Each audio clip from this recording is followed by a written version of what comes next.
Hey guys, Mark here. Well, welcome along again today to Dearden Motorcycles here in Southampton in the south of England, and today we're looking at the Moto Guzzi V7. Stay tuned and I'll give you my thoughts on it.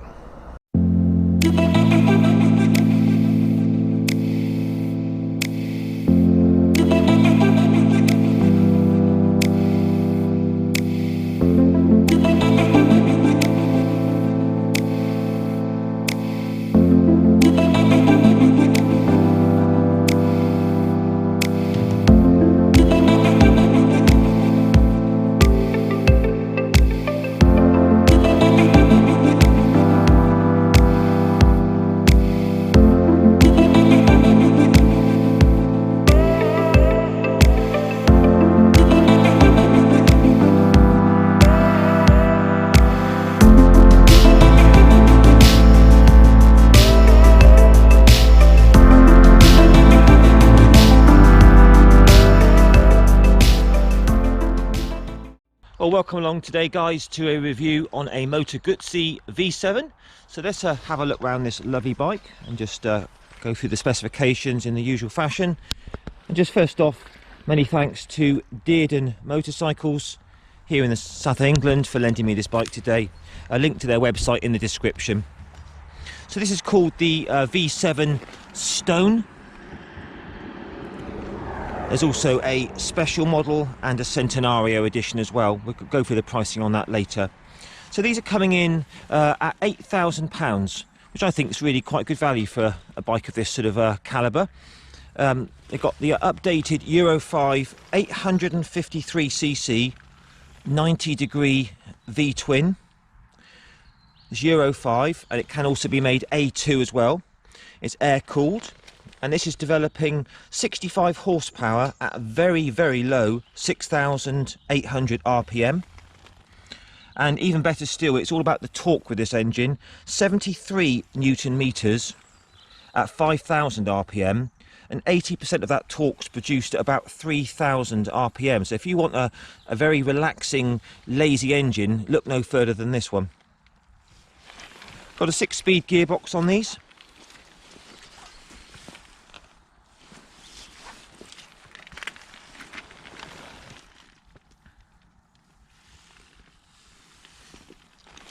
Tyres, we've got a 100 section on the front on an 18-inch wheel, and these are running Street Smart tyres by Dunlop. And on the back we have a 150 section on a 17-inch wheel. Got preload adjustable rear shocks, definitely in keeping with that charismatic sort of retro look. Telescopic front shocks, non-adjustable there. Fuel tank on these, it's huge, 21 litre fuel tank on this, which will give you well over 200 miles, maybe even 250 miles. Moto Guzzi are claiming 57 miles per gallon UK. But I think in practice you get a lot more than that. The bike's showing a lot more than that. We'll see how it averages at the end of the test ride. Seat is quite low on this, very nicely padded. I'm 5'7" tall with a 30-inch inside leg, and I weigh about 75 kilos. Just have a quick look at me on the bike just so you can see how I fit it for your own reference.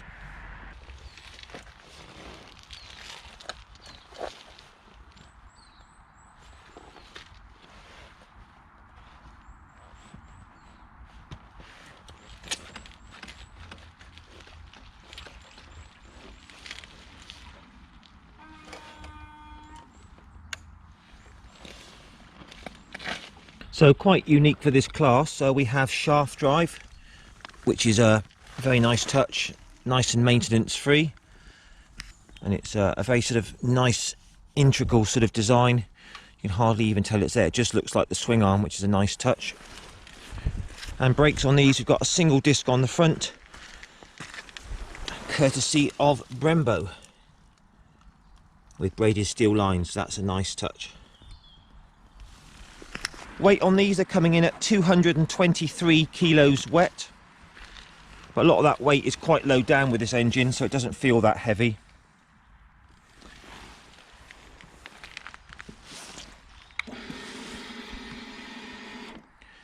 got traction control on this. Got full LEDs all round. LED indicators, LED headlight. You've got the daytime running light here, which is the Moto Guzzi eagle kind of emblem.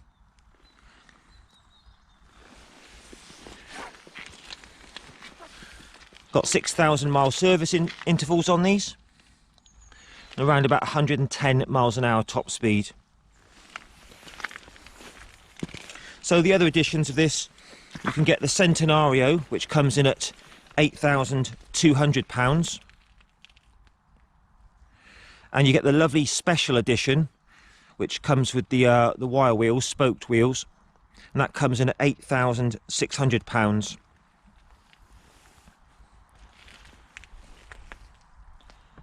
And the colours of these, you've got this sort of blue grey, and also there's like an orangey red, and the new colours for 2022, there's a yellow and a grey as well.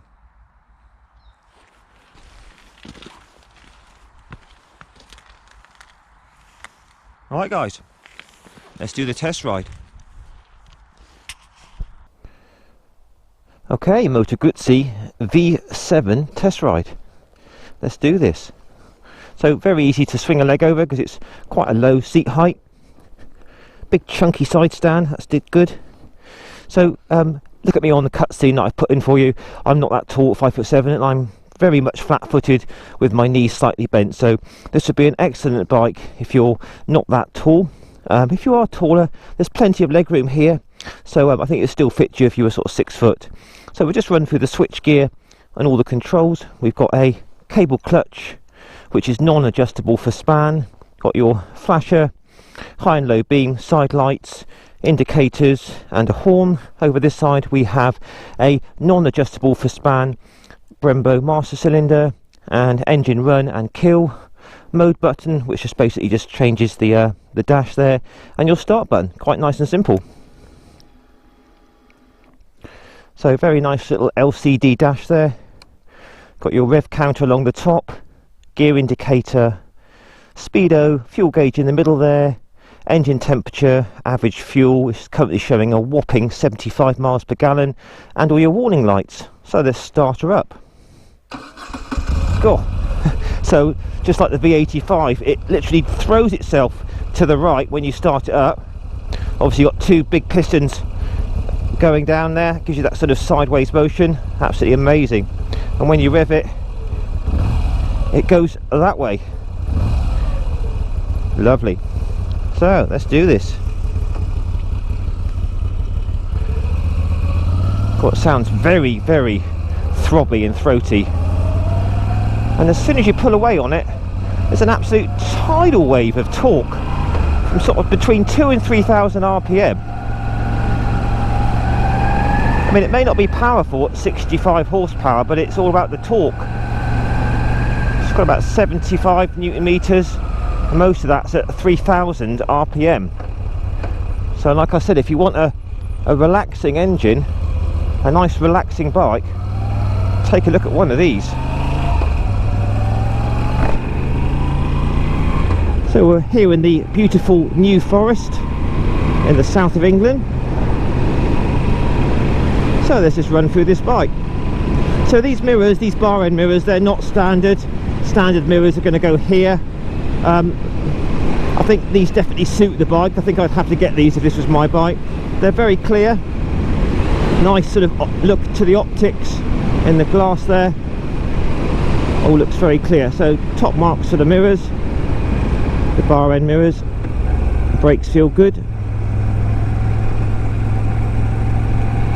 It's a very sort of charismatic retro, this, and everything kind of suits that thing really. The handling is quite lazy, you know, it feels like it's got quite a long wheelbase. It's all very relaxing round the bends. Tyres feel good. It's just a nice chugging sort of engine with tons of torque. It really is nice. So you can definitely feel those two huge great pistons banging away beneath you, but it's very, very characterful, very smooth for a big V-twin. There isn't any nasty kind of you know, high frequency vibes. It's just very sort of visceral, shall we say. Back brake feels good. So this is still quite a new bike, so taking it quite steady. Wet roads today as well, being winter here in the UK at the moment. So the mirrors are good. Riding position, I would say I'm pretty much dead upright actually. Quite nice wide bars. Yeah, I would say there's nothing at all on my wrists. I'm pretty much straight up, I would say. And the leg position, it's pretty much one of those sort of mid leg positions, I would say, where my knees are pretty much bent at 90 degrees straight down, so all very comfortable in that department. So yeah, if you were sort of 6 foot, I would say this bike would still be fine for you. And if you're even shorter than me, say you were 5'5", you get on well with this, because it's the seat height is nice and low.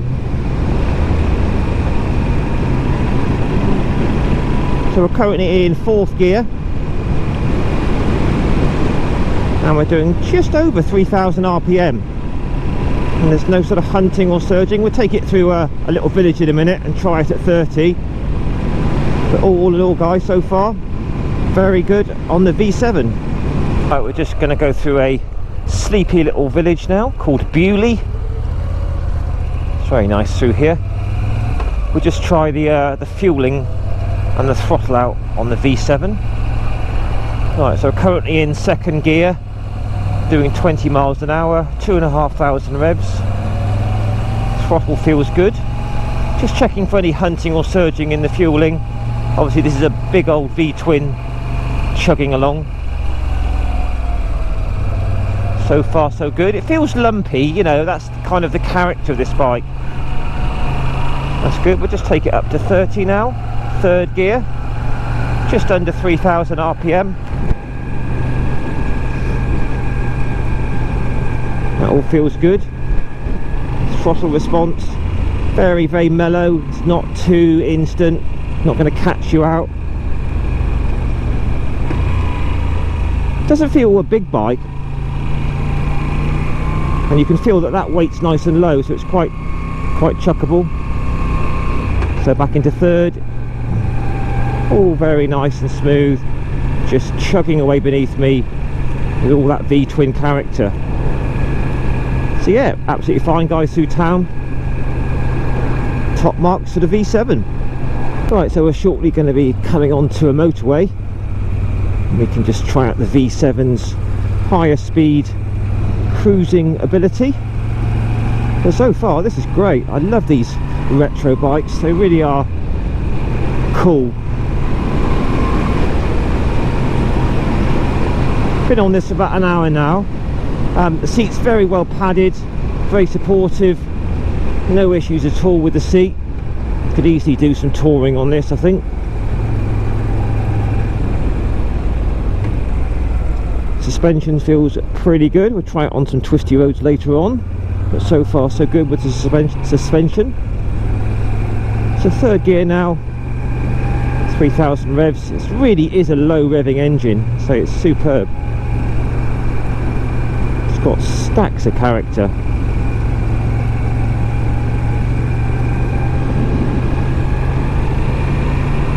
So into 4th gear now, just winding open the power gently. Plenty of pull between 3 and 4,000, very strong.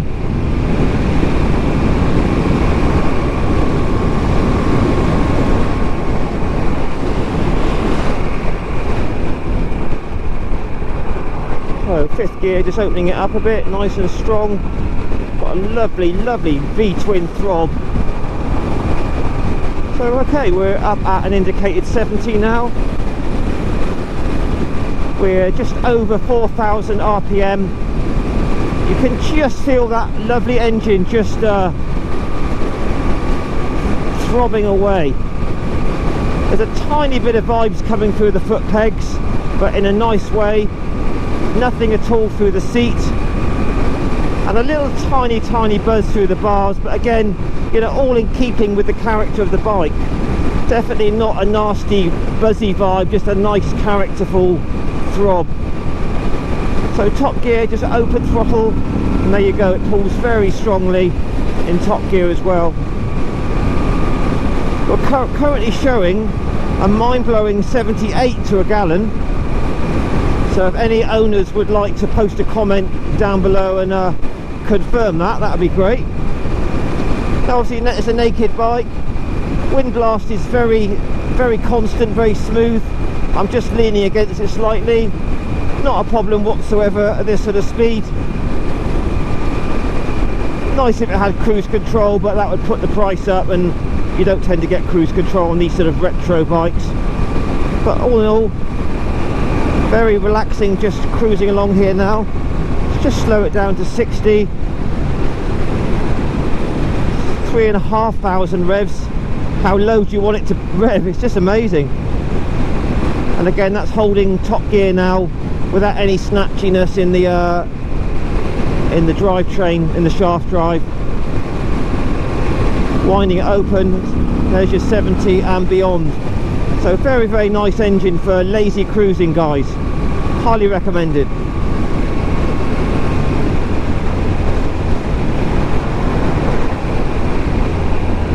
So we'll just talk about the gearbox and the ride quality. Gearbox is quite agricultural. I've not had any false neutrals, and it's generally on the whole quite a pleasant box to use. It's all in keeping with this style of bike. Little tiny bit clunky, but all in all, you know, it does the job fine. Not really any complaints as such. Ride quality, absolutely fine. I mean, it's just basic suspension really. It's not semi-active or anything, but I mean the twin shocks at the rear, absolutely fine. Nice ride quality.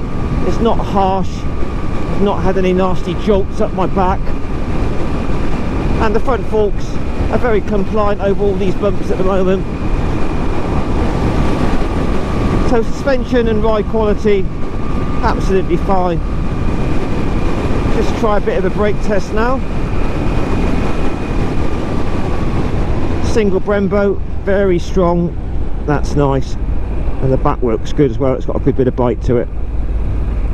Just going down the gearbox, all very easy, nice light lever action. But it's just like situations like this, guys, just wind the power on and it just goes. It's great. Let's just try a few A roads before we wrap this up. So far I've really enjoyed this V7.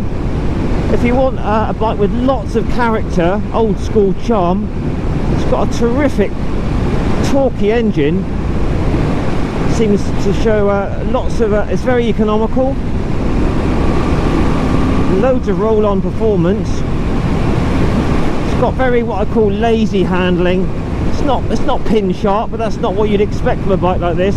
It's just a very nice relaxing cruiser really.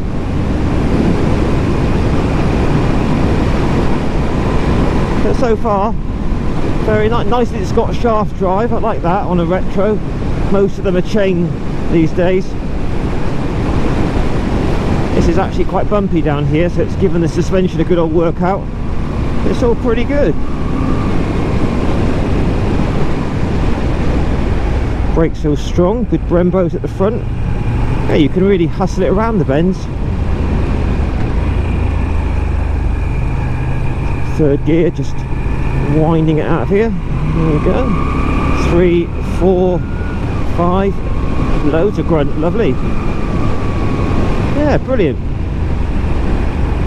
Right, we'll just wrap it up down here. Right, we'll just wrap it up down here by the sea.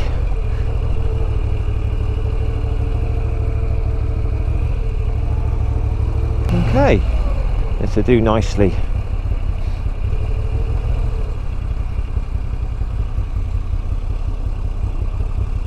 Right, we'll just see how it goes into neutral. Neutral first, and neutral first, neutral. Easy. Right, just give you a little sound check, guys, of this lovely V-twin.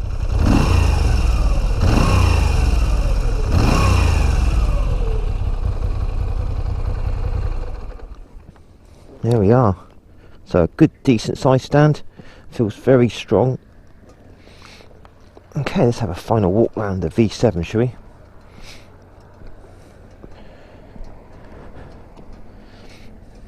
So yeah, what are your thoughts on these guys? Have you got one yourself? How's it going? I mean, it's been out for quite a few years. I think this is the Model 3 version 3, with the updated engine.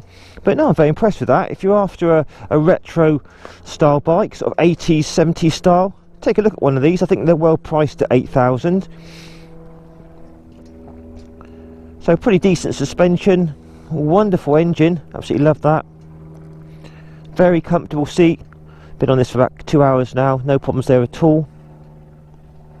Shaft drive's really nice. Decent brakes. Did check under the seat, no storage there, I'm afraid. Right, let's see what she's like to push around. So off the side stand, not too bad really for a bike weighing about 220 kilos, and very easy to push around if you had to in your garage.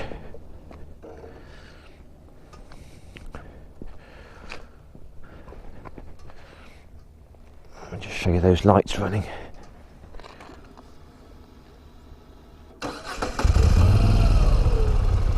High beam and indicators.